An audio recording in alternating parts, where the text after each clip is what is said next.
जरा सोचिए, आपको दफन किए हुए अभी कुछ ही देर हुई है, आपके घर वाले वापस जा रहे हैं, मिट्टी आपको ढक चुकी है। हर कोई सोचता है अब ये चले गए, लेकिन असल में कुछ और ही हो रहा होता है नीचे। सुनिए, मौत के बारे में एक बात है जो कोई नहीं बताता।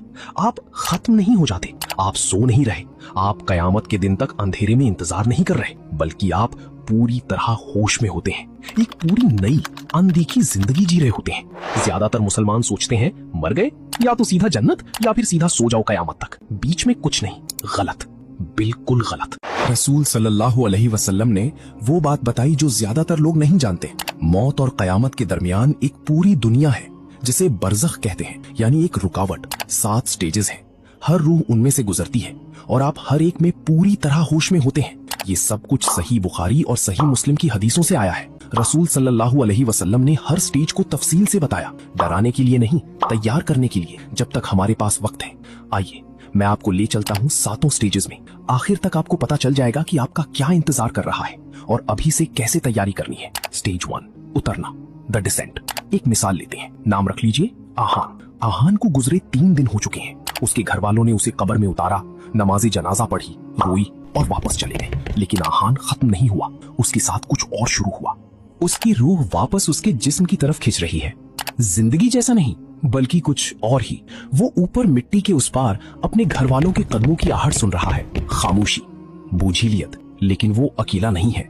अगर आहान ने अच्छी जिंदगी गुजारी थी तो उसके पास एक खूबसूरत शक्ल आती है, सफेद कपड़ों में, खुशबू से लथपथ, पुरसुकून चेहरे के साथ। वो धीरे से पूछता है, क्या तू जानता है मैं कौन हूँ?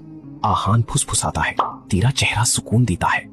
वो कहता है, मैं तेरी नेक कर्म हूँ, जिंदगी में तेरे साथ रहा और हमेशा रहूंगा। लेकिन अगर आहान ने अपनी जिंदगी बर्बाद कर दी थी तो उसकी तरफ एक काली सी शक्ल रेंगती है, चेहरा काला, बदबूदार, सड़ा हुआ। वो गुर्राता है, क्या तू जानता है मैं कौन हूँ?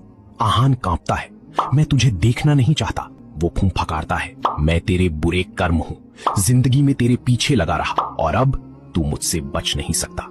कुरान सूरह मोमिनून में कहता है, उनके पीछे एक रुकावट है, बरज़ख। उस दिन तक जब वो दोबारा उठाए जाएंगे तो आहान अब उस रुकावट में कैद है और आगे जो होता है वो सब कुछ तय कर देगा। उसकी कब्र की तरफ 2 हस्तियां आ रही हैं। स्टेज 2, सवाल जवाब, द क्वेश्चनिंग। आहान को फिर से कदमों की आहट सुनाई देती है, लेकिन इंसानी कदम नहीं, कुछ भारी सा। उसकी कब्र में 2 शख्सियतें आती हैं, मुनकर और नकीर। वो फरिश्ते जो हर रूह से सवाल करने आते हैं। उनकी आवाज से जमीन कांप जाती है। वो 3 सवाल पूछते हैं, तेरा रब कौन है, तेरा दीन क्या है, तेरा नबी कौन है। अगर आहान अपनी ईमान पर जिया था तो जवाब उसकी जबान से अपने आप निकलते हैं।